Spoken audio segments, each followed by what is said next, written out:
Kembali disergap pemirsa, gudang produksi minyak goreng di Kabupaten Mojokerto ludes terbakar.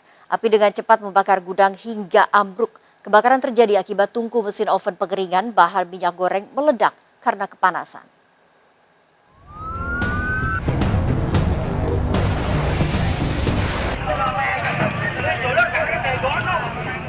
Kebakaran besar ini melanda home industri pembuatan minyak goreng di Desa Parengan, Kecamatan Jetis, Kabupaten Mojokerto. Api dengan cepat membakar seluruh bangunan.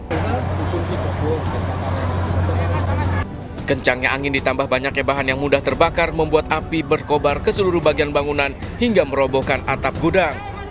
Kebakaran ini nyaris merembet ke bangunan rumah di sebelah gudang. Pekerja gudang menyebut kebakaran terjadi saat para pekerja tengah istirahat makan siang. Saat itulah api terlihat dari tungku mesin oven pengering kulit ari kelapa yang meledak dan sempat membuat pekerja panik berlarian. Awalnya mau mademin, cuma kan nggak memungkinkan soalnya kan apinya langsung nyambar ke sini. Ya kita juga nyelamatin diri sendiri dulu.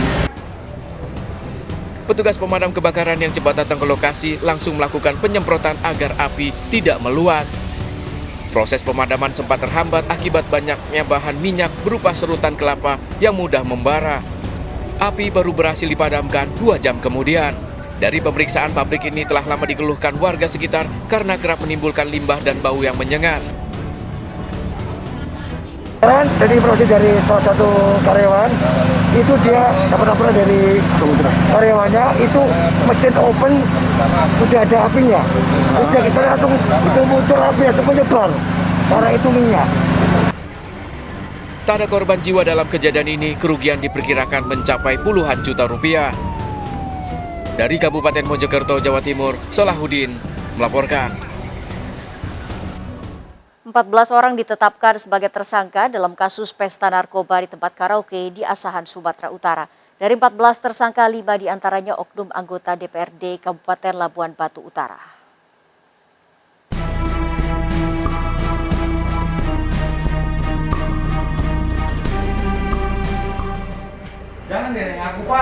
Penggerebekan tempat hiburan ini terjadi akhir pekan lalu di kota Asahan, Sumatera Utara.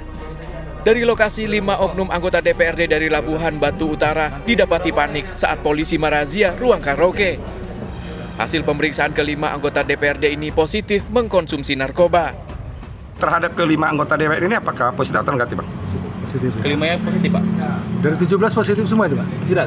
Tidak ya? Berapa orang, Pak? Ada 2 orang tidak positif. Dari pemeriksaan 17 orang pelaku yang terjaring, 14 diantaranya ditetapkan sebagai tersangka, termasuk 5 oknum anggota DPRD dari Kabupaten Labuan Batu Utara. Ke-14 tersangka langsung menjalani penahanan setelah diduga terlibat dalam pesta narkoba. Ada 14 orang yang sudah kita tetapkan sebagai tersangka. Kemudian yang 3 lagi tidak cukup bukti, berdasarkan minimal 2 alat bukti, 184 KUHP. Yang untuk 3 orang itu kita kembalikan ke orang tuanya. Yang 14 orang itu hari ini resmi kami tahan. Polisi masih menyelidiki kasus ini untuk memburu pelaku pemasok narkoba pada para pelaku. Diperkirakan akan ada tersangka lain yang diduga terlibat dalam kasus pesta narkoba ini. Dari Asahan, Sumatera Utara, Ulil Amri melaporkan. Pemirsa, Rizky Jayanti, wanita terapis bekam yang mayatnya dikubur di kolong tol Bekasi, Jawa Barat, dibunuh karena masalah asmara. Pelaku merupakan kekasih korban, berjanji akan menikahi, namun sudah memiliki istri. Korban dianiaya pelaku tak jauh dari lokasi penguburan.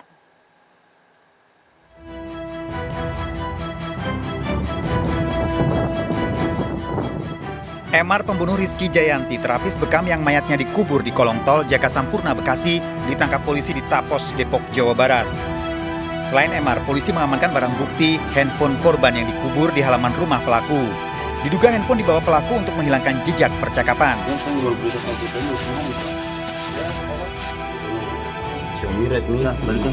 Ini pelaku 338 Jati Sampurna. Yang mayat wanita di pinggir tol itu, yang di bawah kolongnya. Setengah badan itu, Pak. Ya, benar sekali. Motifnya apa, Bang? Motifnya nanti kita masih dalam pemeriksaan ya. Ya, terima kasih ya. Dari hasil penyelidikan polisi, pembunuhan dilatar belakangi hubungan asmara antara pelaku dan korban. Emar selama ini memiliki hubungan asmara dan pernah mengungkapkan rasa cinta serta berjanji akan menikahi korban. Emar yang sudah memiliki istri diduga mengingkari janjinya, sementara Rizky Jayanti seorang janda. Fair atau si tersangka ini memang suka dengan si korban, bahkan pernah tercetus pada saat itu akan mengawini si korban. Tetapi karena si tersangka ini memiliki istri, ya sudah berkeluarga ya istri ya pada saat itu, tetapi sehingga korban tidak mau. Dan korban mengakui bahwa dia juga sudah punya pasangan, sudah punya pacar yang akan rencana kawin.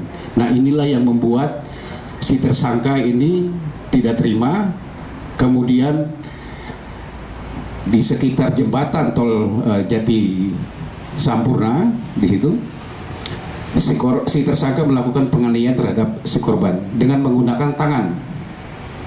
Pertama adalah memukul mukanya sebanyak 2 kali, kemudian dibarengi lagi belakangnya dipukul. Ya, setelah itu korban jatuh.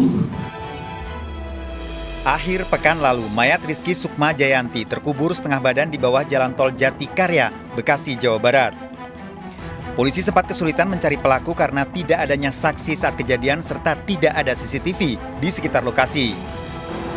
Namun penyelidikan polisi menemukan titik terang setelah motor korban ditemukan terparkir di stasiun Cakung, Jakarta Timur. Dari hasil visum di rumah sakit, korban ditemukan setelah terkubur selama 5 hari.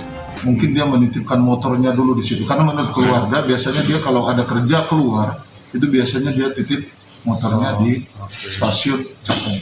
Bisa saja bahwa korban dijemput di situ atau korban nitip motor untuk mengikuti alamat yang dituju, karena kalau dilihat daripada pekerjaan daripada korban ini seorang terapis keliling. Tersangka terancam hukuman minimal 10 tahun penjara dengan barang bukti, handphone serta pakaian korban. Dari Jakarta, Helmi Sajangbati, iNews melaporkan. Dipicu percekcokan seorang istri siri di Kota Makassar, Sulawesi Selatan, Rabu malam kemarin babak belur dihajar sang suami. Kasus ini viral setelah korban memposting kondisi wajahnya yang penuh luka.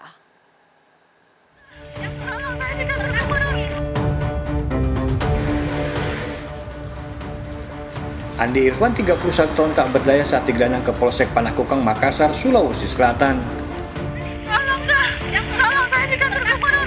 Pegawai perusahaan daerah ini sebelumnya menganiaya istri sirinya Sri Wahyuni 24 tahun di rumah dinasnya di Jalan Urip Sumoharjo, Kota Makassar.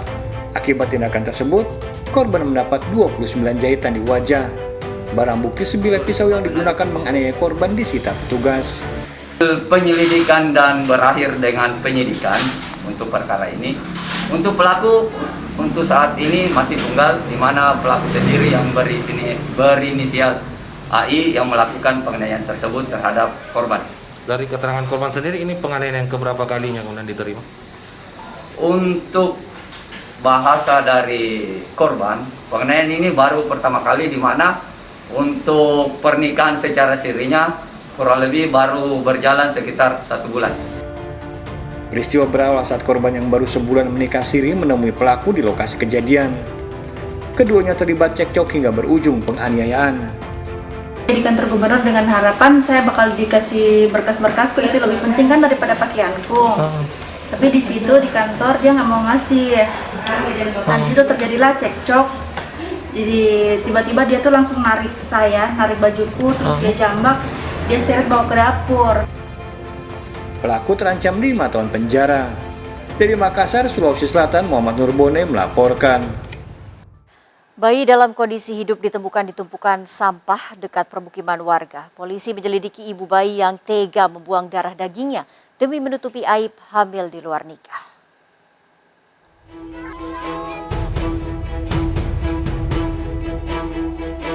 Warga digemparkan dengan temuan bayi perempuan di tumpukan sampah belakang rumah warga di Desa Perkebunan Aekarum, Asahan, Sumatera Utara. Bayi ditemukan dalam kondisi hidup lengkap dengan tali pusarnya. Bayi kemudian dibawa warga ke klinik terdekat untuk mendapat pertolongan.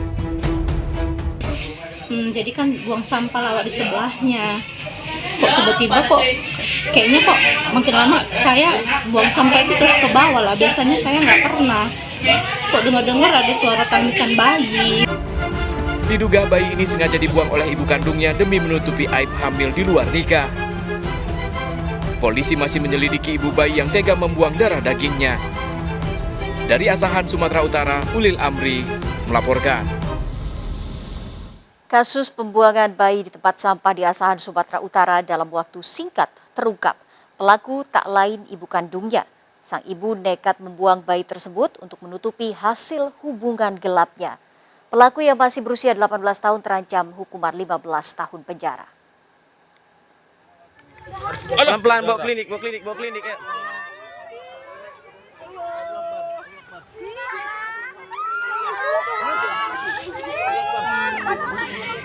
Ibu kandung dari sang bayi bertujuan menutup-nutupi kehamilan selama ini atau menutup-nutupi aibnya selama ini, dan juga bertujuan untuk supaya bayi itu meninggal. Dua pria berboncengan motor mencuri spion mobil di Medan, Sumatera Utara. CCTV merekam saat pelaku dengan cepat mengambil spion dari mobil yang terparkir di depan rumah korban.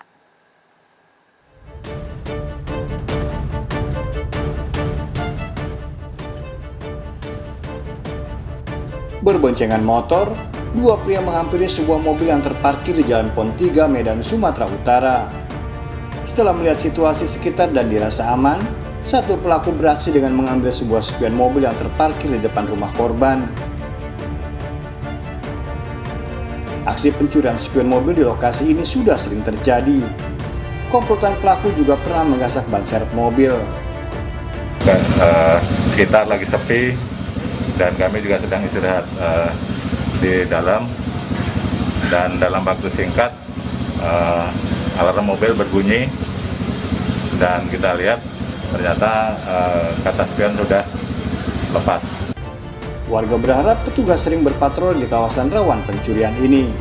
Dari Medan, Sumatera Utara, Ahmad Ridho Nasution melaporkan.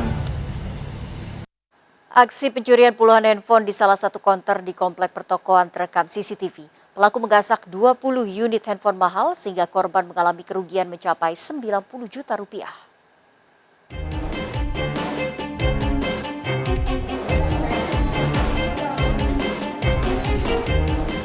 Aksi pencurian handphone di salah satu konter di komplek pertokoan Pasar PPM Sampit, Kalimantan Tengah terpantau jelas di kamera CCTV. Pelaku beraksi seorang diri menggasak 20 unit handphone baru dari dalam etalase. Akibat pencurian ini, korban mengalami kerugian hingga mencapai 90 juta rupiah. Aksi pencurian ini terjadi pada Rabu dini hari pekan lalu. Pelaku masuk dengan cara merusak kunci gembok pintu. Ada berapa banyak item barang Mbak yang hilang? Yang hilang hampir 20. Itu merek apa aja HP-nya? iPhone semua. Kasus pencurian ini telah dilaporkan korban dan tengah diselidiki pihak Polsek Ketapang. Petugas telah mendatangi lokasi dan melakukan olah TKP. Seorang terduga pelaku yang dicurigai teridentifikasi dan tengah dalam pengejaran petugas. Kejadian itu diperkirakan pukul 12:30 malam. Cuman kemudian korban ini atau yang pemilik toko handphone ini baru mengetahui sekitar pukul 4 subuh. Itu pun diketahui diberitahu oleh satpam. Aksi pencurian di komplek pertokoan pasar ini sudah kerap terjadi meski dijaga oleh sejumlah satpam. Dari Sampit, Kabupaten Kota Waringin Timur, Kalimantan Tengah, Nurmansah melaporkan.